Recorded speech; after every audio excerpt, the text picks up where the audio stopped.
Olá, queridos, graça e paz. Que alegria tão grande estar aqui com os irmãos hoje para compartilharmos a palavra do Senhor.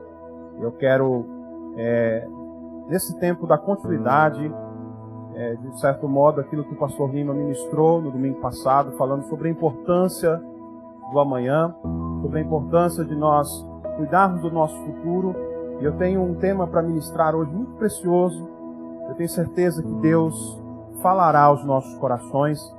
Eu quero que você preste muita atenção, não se distraia, mesmo estando aí no ambiente da sua casa, talvez no carro, no escritório, em algum lugar que você estiver escutando essa mensagem, assistindo essa mensagem. Eu quero que você preste muita atenção. Vamos ter um tempo agora de oração. Quero que você incline sua cabeça. Senhor, nós queremos te agradecer por esse tempo, por esse privilégio tão grande, de podermos compartilhar a Tua palavra. Tua palavra, Senhor, que é viva e eficaz. Tua palavra que penetra no mais profundo dos nossos corações. Nós queremos, nessa hora, Senhor, nos abrirmos para Ti, para receber aquilo que o Senhor tem para nós. Quero te pedir, Senhor, fala com cada um de nós, ministra sobre a nossa vida, e que o Senhor traga a palavra revelada sobre nós. Nós saiamos, ó Pai, transformados ao ouvir essa mensagem, porque a Tua palavra é transformadora e ela jamais volta vazia. É o que te pedimos e agradecemos no precioso nome de Jesus. Amém. Amém? Queridos, o tema da mensagem que eu quero compartilhar com você hoje é o seguinte: é melhor terminar bem do que começar bem. Você pode repetir comigo aí? É melhor terminar bem do que começar bem. A bem da verdade, queridos, que quase tudo que nós fazemos em nossa vida, aquilo que a gente se dispõe a fazer, geralmente nós começamos fazendo bem feito. O problema é a manutenção. O problema é a perseverança naquilo que nós começamos. Casamento, por exemplo. Em geral, o casamento começa bem. O casal tem que ser muito ruim. Os cônjuges têm que ser muito chatos para que o casamento não comece bem. O casamento começa bem, as pessoas são novas, estão ali entusiasmadas, dois indivíduos que estão ali realizando um sonho, planejando um futuro, providenciando tudo com muito carinho. Existe ali até um fôlego extra e, assim, eles começam muito bem.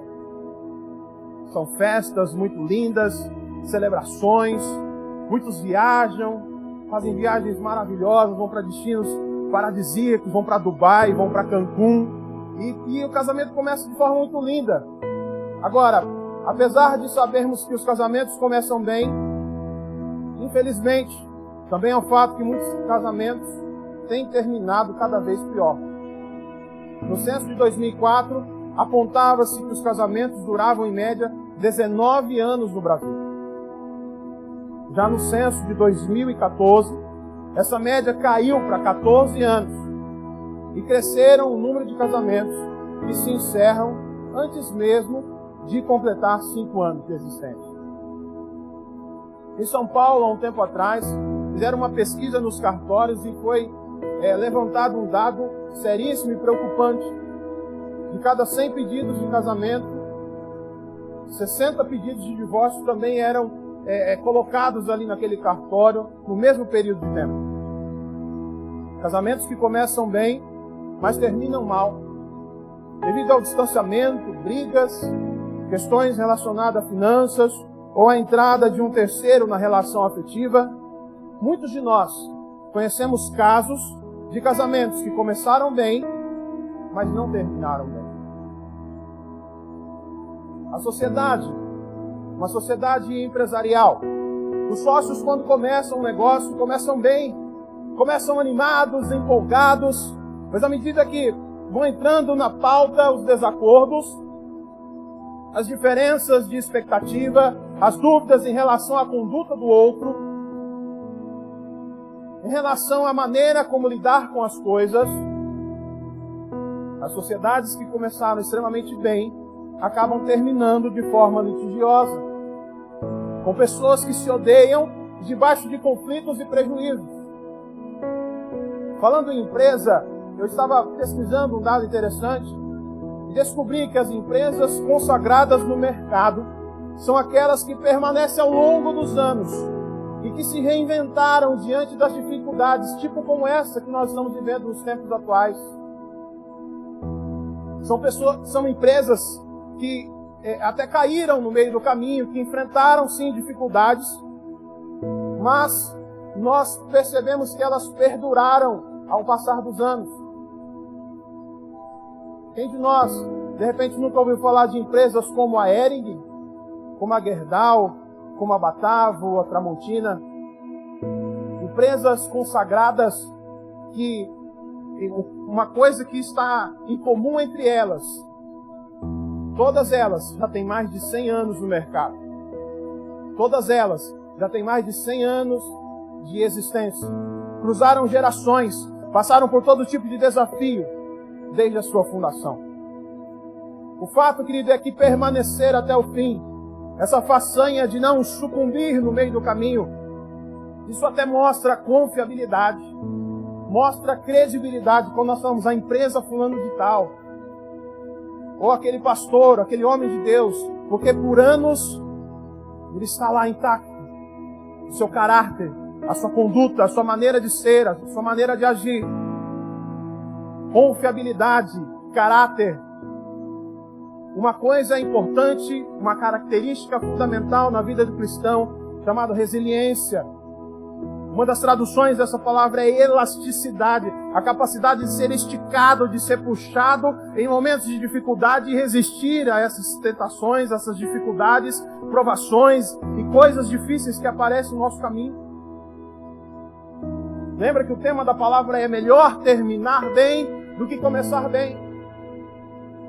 Vovô tinha um ditado que ele dizia que do que adianta nadar e morrer na praia? Do que adianta? Você sabe o significado dessa palavra resiliência? É a capacidade de um indivíduo lidar com problemas e adaptar-se a mudanças, superar obstáculos e resistir a pressões e situações adversas, um choque, a estresse, algum tipo de evento traumático. Isso é resiliência, a capacidade de ir até o fim. E sabe, queridos, histórias de fé também não são diferentes.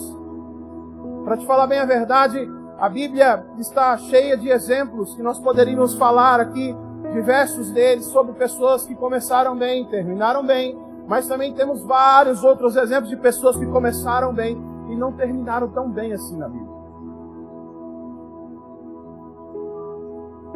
Se eu te fizesse uma pergunta hoje, quem foi o homem mais forte na Bíblia? As crianças que estão agora nos assistindo, ajude a responder essa pergunta. Quem é a pessoa mais forte? Quando fala assim, quem foi o cara mais forte da Bíblia? Quem vem na sua cabeça? Provavelmente muitos responderam Sansão. Sansão foi um homem extremamente forte. Tinha uma força descomunal, desproporcional, sobrenatural para aquela época. Uma pessoa que começou profetizado debaixo de uma profecia e começou com uma família estruturada e recebeu essa força sobrenatural sem precedentes na história. Mas agora eu te faço uma pergunta que nos leva a fazer um paralelo. Então, quem foi mais forte, Sansão ou José? Sansão era musculoso, tinha essa força sobrenatural, sistema bruto. Ele matou 1000 homens, pegou os portões de uma cidade e saiu com ele nas costas. Os portões eram extremamente pesados. Todos tinham esse vislumbre de Sansão. Ele era impressionante, fascinante. Muitos o admiravam. As mulheres o admiravam. Era um homem poderoso da época. Inclusive as mulheres eram até atraídas por ele, por causa dessa característica diferenciada que ele tinha. Mas e José? José era magrinho. Provavelmente quase ninguém se impressionava com ele. Era um pastor de ovelha, um garoto. Passava desapercebido. E eu te faço de novo essa pergunta. Quem era mais forte? José ou Sansão? Sansão, querido, falhou. Mas José teve sucesso. Sansão perdeu a visão e terminou cego. Mas José teve uma visão e teve um sonho e alcançou esse sonho até o final. Sansão foi demitido. José foi promovido. José foi promovido. Duas mulheres entraram na vida deles. Uma relação proibida para os dois. Uma relação que não era aprovada. Sansão se entregou a essa paixão e se rendeu. José resistiu à mulher e fugiu dela. Qual a diferença? Sansão tinha poder. Sansão tinha unção. José tinha caráter. José tinha caráter que o levou a essa resistência de chegar até o final das coisas, até o final da sua vida e cumprir aquilo que ele tinha que fazer. Não importa, querido, quanto de poder e unção nós tenhamos, os nossos títulos não importa, nós só seremos fortes o quanto for forte o nosso caráter. Vou repetir isso. Nós só seremos fortes o quão forte for o nosso caráter. Ouça essa pequena frase. Caráter protege o poder e a unção. Pode repetir isso comigo? Caráter protege o poder e a unção. Sansão impressionava os homens, mas José impressionava a Deus. José impressionava o Senhor. José enchia os olhos do Todo-Poderoso, ao ponto de Deus olhar e dizer: ah, esse meu filho me traz alegria, ele me faz sorrir.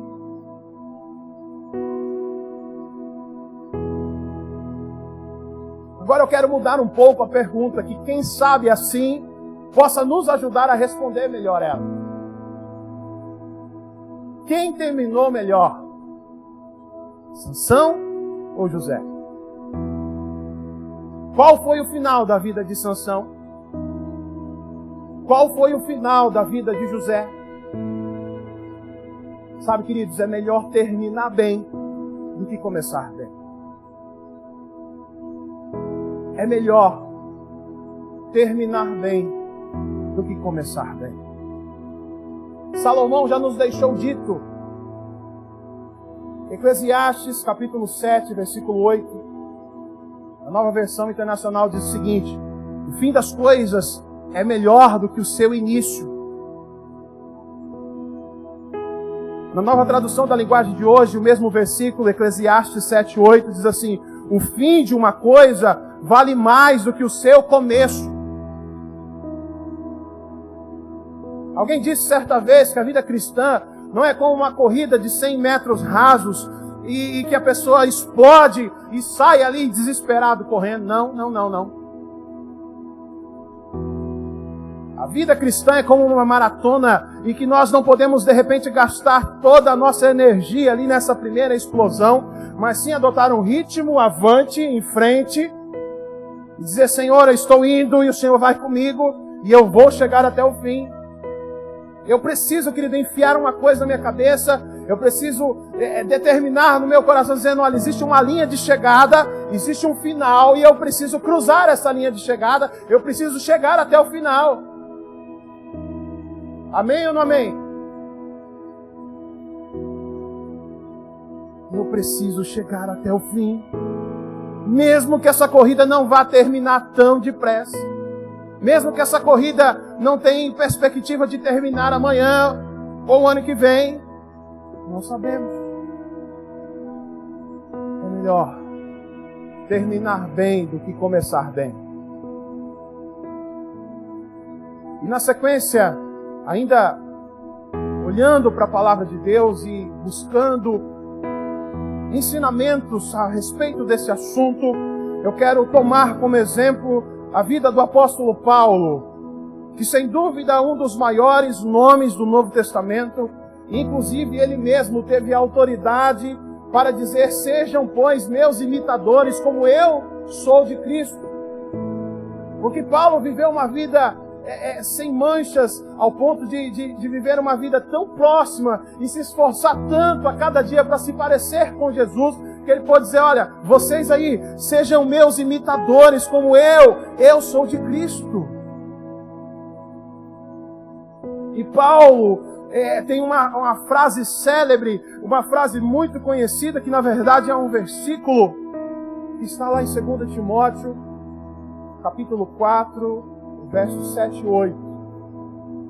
2 Timóteo, capítulo 4, versículos 7 e 8. Diz assim: combati o bom combate, completei a carreira, guardei a fé. Desde agora me está guardada a coroa da justiça, que o Senhor, reto juiz, me dará naquele dia. E não somente a mim, mas também a todos os que amam a sua vinda. Essa é uma promessa, querido, para todos aqueles que vão permanecer até o fim, para aqueles que vão chegar até o final e completar a carreira. Apóstolo Paulo, querido, não foi uma pessoa que teve apenas um início, uma conversão muito boa, um bom começo, uma conversão gloriosa, diferenciada de um encontro com o próprio Jesus. Mas Paulo foi alguém que conseguiu chegar até o final da sua missão, podendo dizer: combati o bom combate, completei a carreira, guardei a fé. Paulo teve a autoridade e a capacidade de chegar até o final e ter o prazer e a alegria de poder declarar essa frase: combati o bom combate, completei a carreira, guardei a fé. Sobre esses 3 pontos, essas 3 expressões desse versículo, eu quero falar um pouquinho sobre cada um deles.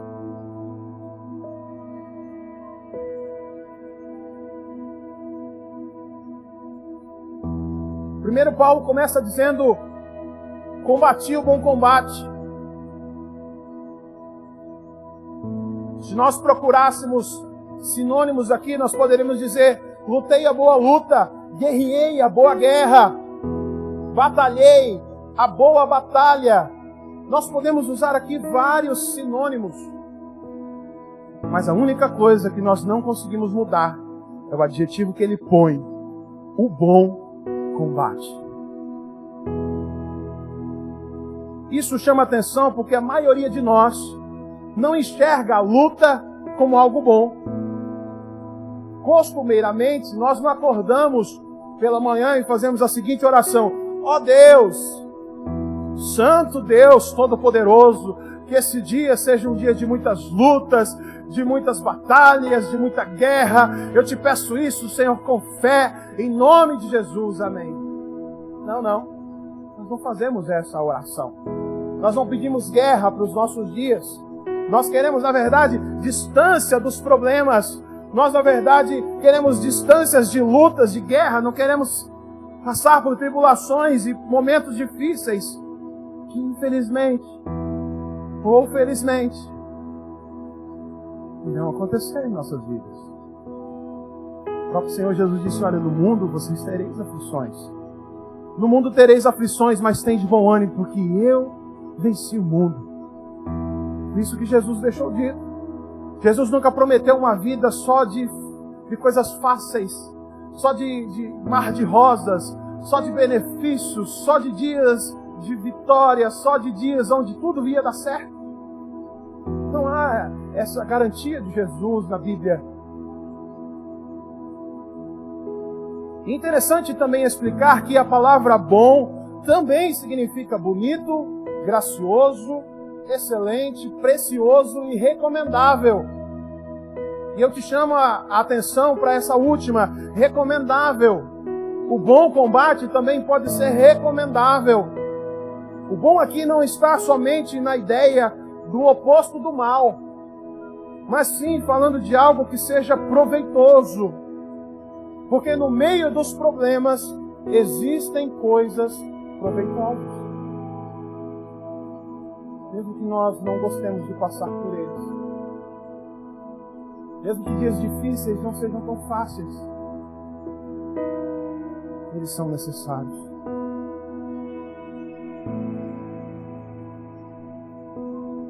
Eu volto a mencionar José para dizer que José combateu o bom combate, completou a sua carreira com sucesso, porque aprendeu a ser um resolvedor de problemas. Repita comigo aí onde você está: resolvedor de problemas. José era um grande resolvedor de problemas.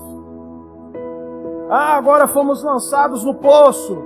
E José ia lá e disse: vamos resolver. Agora eu fui vendido como escravo para o Egito. E José se levantava mais uma vez e dizia: mas nós vamos resolver. Existe uma solução. Para tudo tem um jeito. Para tudo tem uma solução. Para o meu Deus não há nada impossível. O Deus que eu sirvo é o Deus dos impossíveis.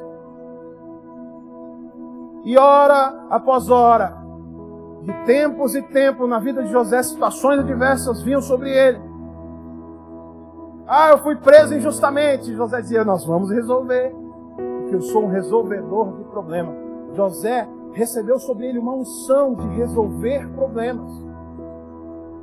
Agora o problema é que virá sobre a terra 7 anos de fome. Queridos, a atitude de José perante Faraó é de muita calmaria, de muita tranquilidade, como de alguém que realmente sabia tudo o que precisava fazer e exatamente como deveria fazer.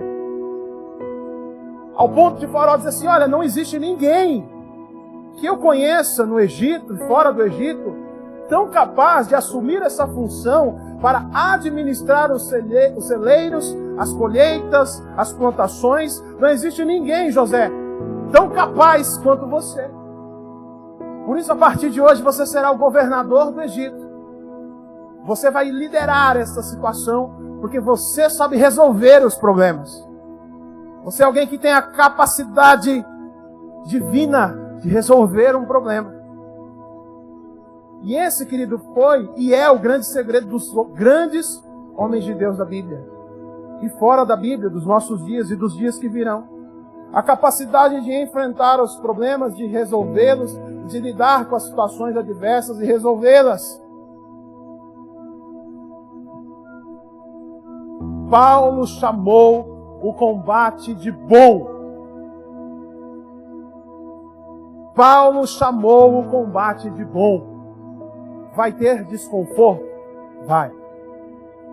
Vão ter dias que vai dar vontade de bater a cabeça na parede? Vão. Vão ter dias que você vai pensar em chutar tudo e desistir de tudo? Vão existir dias como esses. Mas também vai ter intervenção de Deus, também vai ter provisão de Deus, também vai ter milagre de Deus, também vai ter a mão de Deus contigo, vai ter progresso, vai ter muita coisa boa na sua vida. Precisa resistir, precisa perseverar, precisa chegar até o final. Lendo a palavra de Deus, nós encontramos, querido, uma lista que está lá na Bíblia. Primeira carta aos Coríntios, segunda carta aos Coríntios, capítulo 11. Segunda aos Coríntios 11, eu quero ler contigo esse texto. Eu gostaria de que nós lêssemos, primeiro para nós chorarmos um pouco com Paulo. Primeiro para a gente chorar um pouco com a situação que ele vai contar agora, que você vai prestar atenção, você vai entender.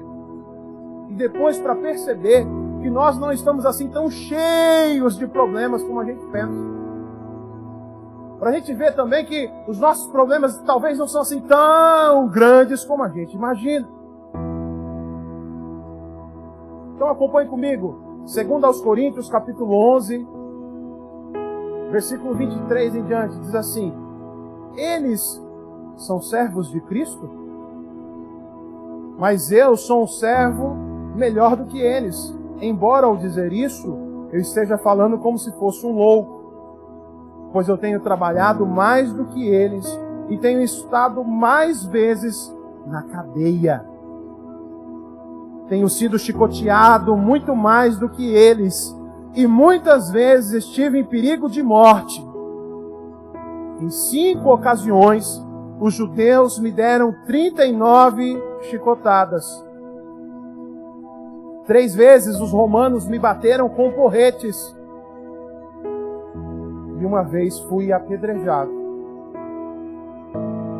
3 vezes o navio em que eu estava viajando afundou. E numa dessas vezes passei 24 horas boiando no mar. Nas muitas viagens que fiz, tenho estado em perigos de inundações e de ladrões, e em perigos causados pelos meus patrícios, os judeus, e também pelos não-judeus. Tenho estado no meio de perigos nas cidades, nos desertos, em alto mar, e também em perigos causados por falsos irmãos. Tenho tido trabalhos e canseiras. Muitas vezes tenho ficado sem dormir, tenho passado fome e sede. Tem-me faltado casa, comida e roupas. Além dessas, de outras coisas, ainda pesa diariamente sobre mim a preocupação que tenho por todas as igrejas. Foi esse Paulo aqui que disse: combati o bom combate, completei a carreira, guardei a fé. O ministério de Paulo, querido, é impressionante. Como eu mencionei ao iniciar falando sobre ele, talvez um dos homens que mais impressiona no Novo Testamento, a quantidade de cartas que escreveu, a maneira como converteu, a maneira como o Espírito Santo usou para ser um instrumento poderoso que ecoa pelas gerações. Mas é impossível ter o que Paulo teve sem passar pelo processo que ele passou e ainda poder chegar no final e dizer: combati o bom combate. E essa é a primeira parte da frase que ele fala do versículo: combati o bom combate. No segundo momento, Paulo também em sua frase diz o seguinte: completei a carreira. E isso, querido, está ligado diretamente ao seu propósito de vida. O propósito para o qual nós fomos criados por Deus. Aquela velha perguntinha: para que eu nasci? Por que eu existo? Qual é o propósito de vida? Para que a minha existência? Descobrir a minha finalidade de vida e realizá-la me fará ser completo. Sabendo para que eu nasci. Por exemplo, o liquidificador foi criado para liquidificar coisas. E se numa bela manhã o liquidificador amanhece pensando assim: não, agora eu estou com vontade de refrigerar coisas, está claro que isso não vai dar certo. Porque essa não é a sua finalidade. Porque essa não é a carreira do liquidificador, ele não foi criado para isso.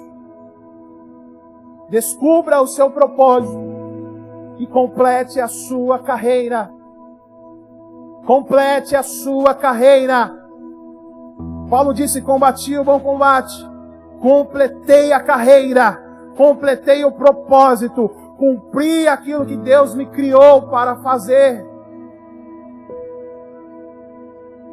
O autor de Hebreus também reforça essa afirmação com um versículo tremendo que diz assim: portanto, nós também, que estamos rodeados de uma tão grande nuvem de testemunhas, deixemos de lado todo o embaraço e o pecado que tão de perto nos rodeia e corramos com perseverança a carreira que nos está proposta. Hebreus, capítulo 12, versículo 1. Corramos com perseverança a carreira que nos está proposta.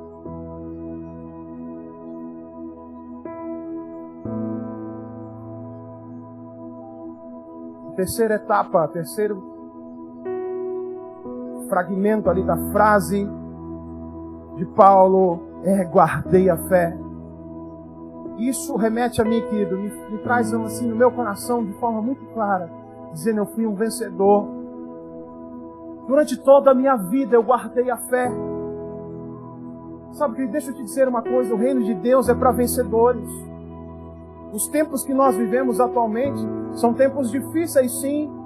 São tempos de luta, sim. Mas o reino de Deus são para pessoas que vão permanecer, inclusive em tempos como estes. Pessoas que vão continuar firmadas na rocha, inclusive em dias nublados e tenebrosos como esses que vivemos. Se você olhar o significado, ou um dos significados da palavra vencedor, significa aquele que vence a sua dor. Vencedor é aquele que vence a dor. No reino de Deus, deixa eu te dizer uma coisa, no reino de Deus não existe lugar para desertores. No reino de Deus não existe lugar para perdedores, para aqueles que desistem no meio do caminho. Aquele que coloca a mão no arado e olha para trás. Jesus reprovou essa situação. Nós não podemos desistir, querido. A nossa fé tem que estar guardada. Paulo disse, eu guardei a fé. Eu venci as minhas dores. Eu venci o espinho na carne. Eu venci os dias difíceis. Eu guardei a fé.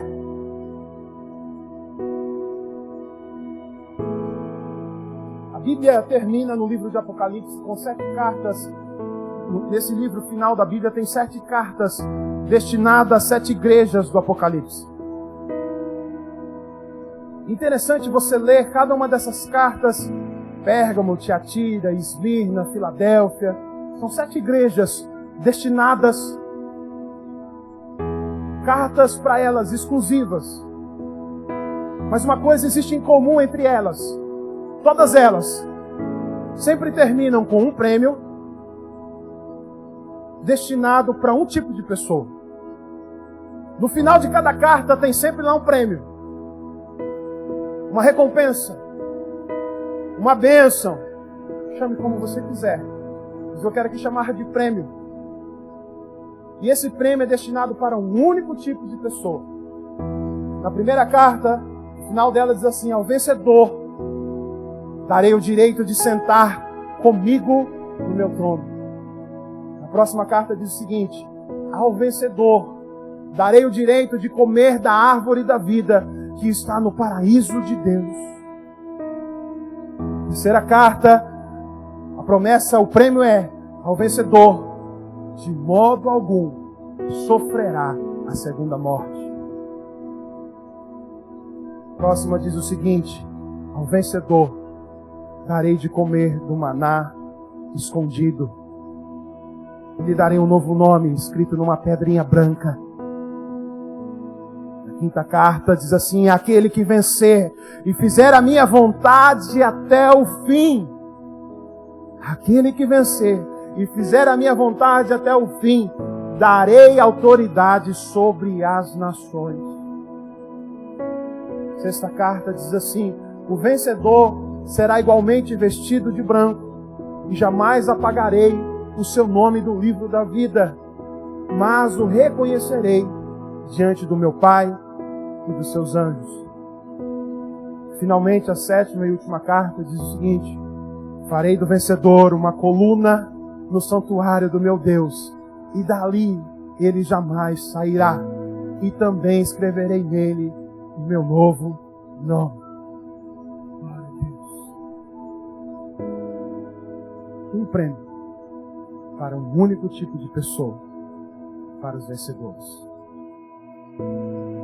Não tem nenhum prêmio para aqueles que desistem, querido. Não há recompensas para aqueles que param no meio do caminho. O desejo de Deus com essa ministração é te chamar de volta. O desejo de Deus com essa palavra hoje é te despertar para você que de repente parou no meio do caminho. Ou que por causa dos dias difíceis que vivemos, está pensando em parar. Ou você que talvez nessa semana pensou em desistir de tudo. O chamamento de Deus é para você dizer, querido, não desista. Porque existe um prêmio, tem uma promessa, mas é para aquele que chegar até o fim. Um prêmio para um único tipo de pessoa. O vencedor. Aquele que foi até o final. Combati o bom combate.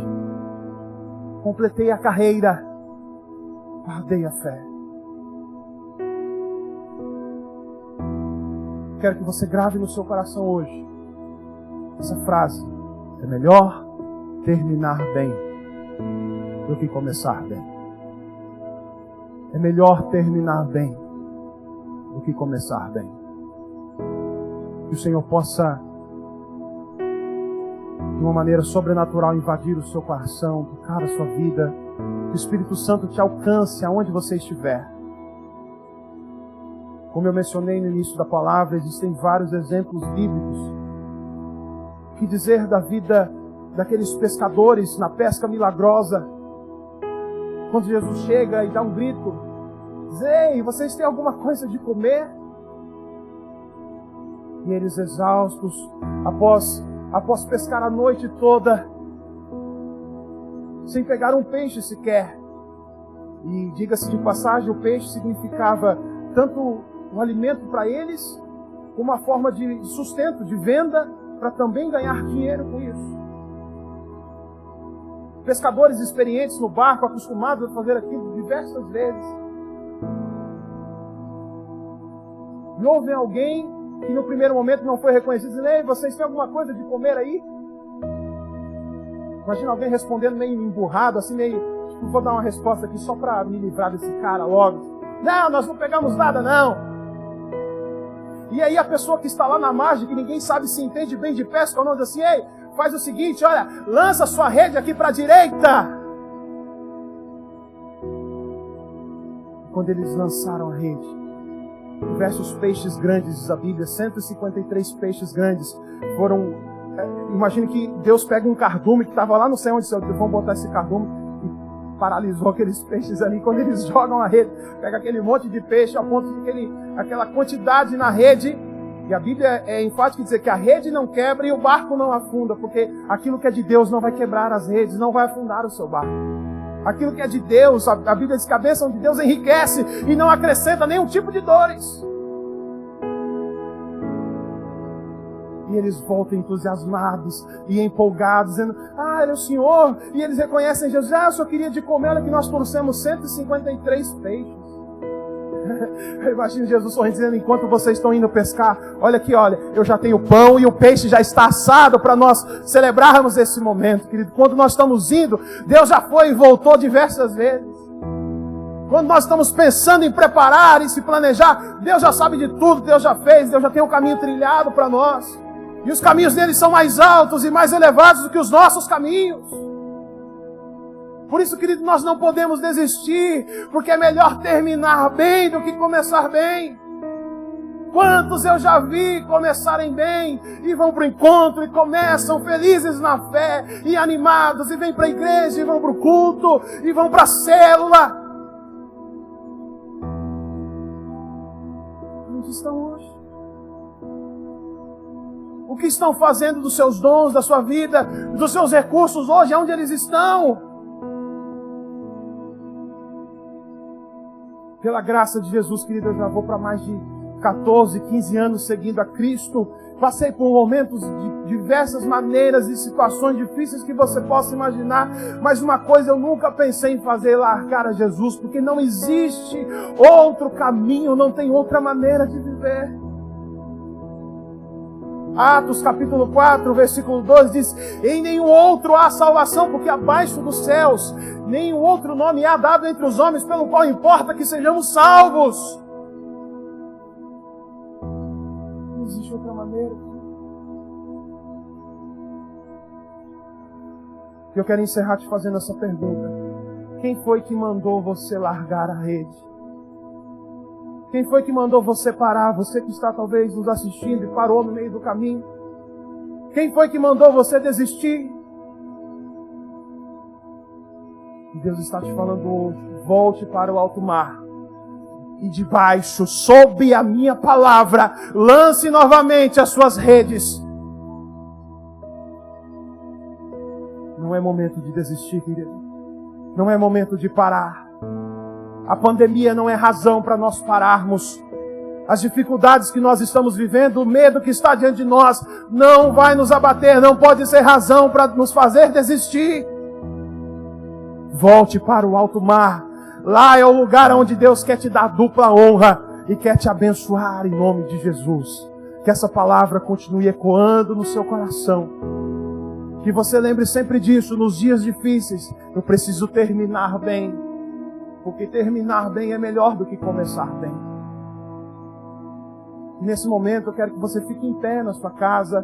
Se você puder, pegue na mão da sua família, com seus filhos, seus amigos, onde você estiver, se você estiver sozinho também, se você quiser de repente se ajoelhar, se prostrar diante do Senhor, nós queremos ministrar uma canção agora, e através desse momento de canção você vai fechar os seus olhos e o Espírito Santo vai continuar ministrando onde nós paramos agora. O Espírito Santo vai continuar essa obra, porque é Ele que está fazendo tudo isso. E eu tenho certeza que Deus vai continuar falando ao seu coração. Você que pode dizer nesse momento, olha, eu precisava ouvir essa palavra. É o Espírito Santo que está falando com você hoje. Não desista, querido. Fique em pé agora no seu lugar. Nós vamos ministrar essa canção. O Ministério de Louvor vai nos ajudar aqui, nos conduzir. E você vai poder participar desse momento também, em nome de Jesus. Pela Tua palavra, Senhor. Que o Senhor nos chama de volta nessa hora. Que o Senhor nos dá uma nova chance, nos encoraja a não desistir.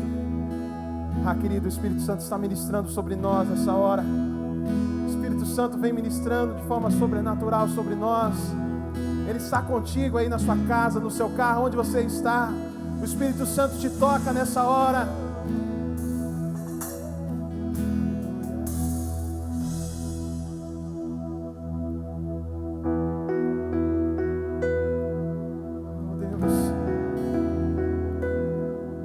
Terminar, Senhor, aquilo que o Senhor nos chamou para fazer. Nós vamos completar a carreira.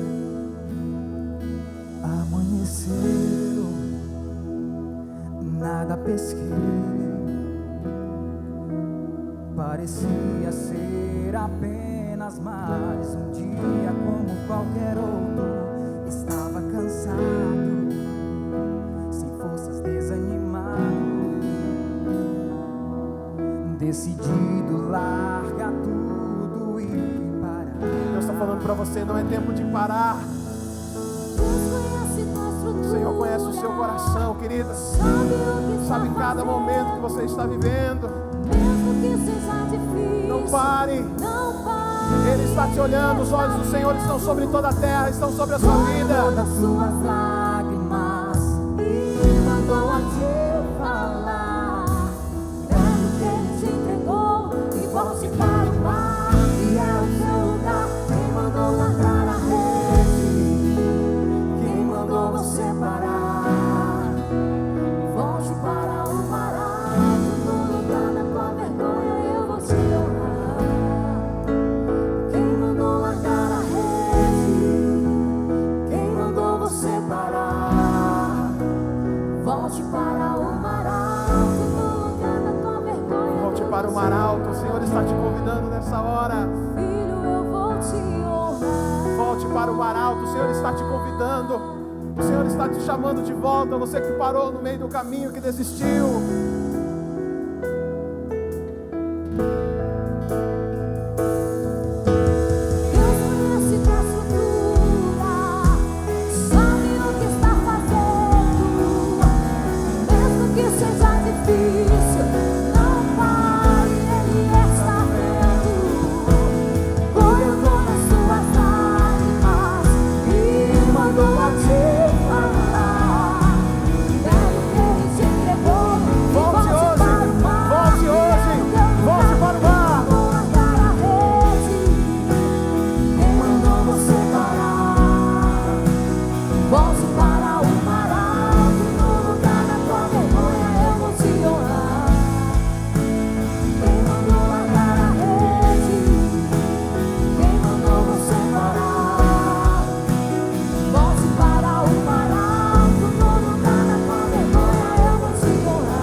Sobre o seu coração, onde você está.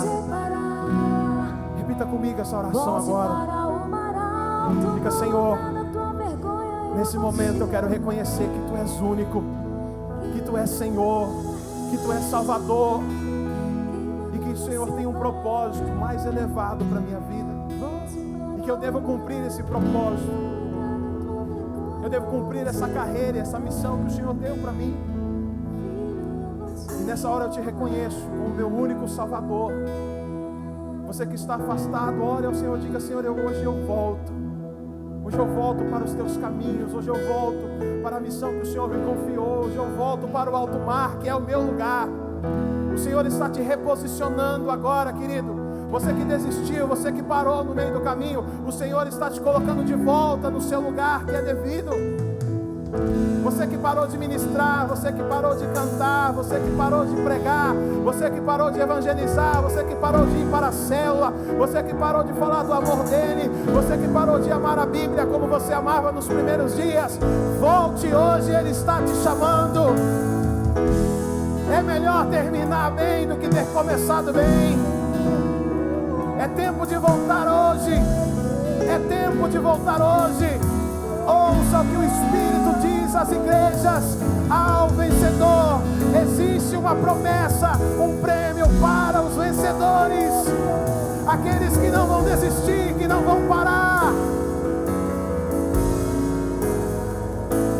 Senhor, eu selo. Repita comigo, Senhor, eu selo em nome de Jesus essa decisão. Eu uso a minha vontade, a minha boca para te confessar e declarar que Tu és o único Senhor da minha vida. E eu quero dizer que a partir de hoje eu vou andar nos Teus caminhos, vou obedecer a Tua palavra e viver para os Teus propósitos. Em nome de Jesus. Amém. Se você tomou essa decisão, querido, se você fez orações como essa hoje, tanto de receber Jesus, em primeiro lugar de recebê-lo como Senhor e Salvador pela primeira vez, ou quem sabe você também é um do grupo de pessoas que está decidindo voltar para o Senhor, você pode de alguma forma nos contactar através dos nossos telefones, através do QR Code que aparece na sua tela, de alguma maneira nos mande seus dados. Nós queremos orar por você, nós queremos te acompanhar, mesmo que de forma online agora também te inserir em uma célula, te fornecer um braço, te fornecer uma mão, um ombro amigo para te ajudar nessa caminhada com Jesus. Você que talvez está tomando essa decisão hoje, nós queremos te apoiar, te ajudar, te mostrar os princípios básicos da vida cristã, para que você continue nessa caminhada até o fim, sem desistir e sem parar. Em nome de Jesus, que o Senhor te abençoe, que o Senhor abençoe a sua família, que o Senhor abençoe a sua casa, os seus negócios, e que a mesma unção que estava sobre José, de um resolvedor de problema, mas que aonde as mãos de José tocavam dava certo, que essa mesma unção esteja sobre a sua vida, sobre a sua casa nessa semana, que você tenha uma semana de vitórias em nome de Jesus. Que o Senhor te abençoe, te guarde e que te dê paz, proteja a sua casa, te dê saúde em nome de Jesus. E o povo de Deus diz amém.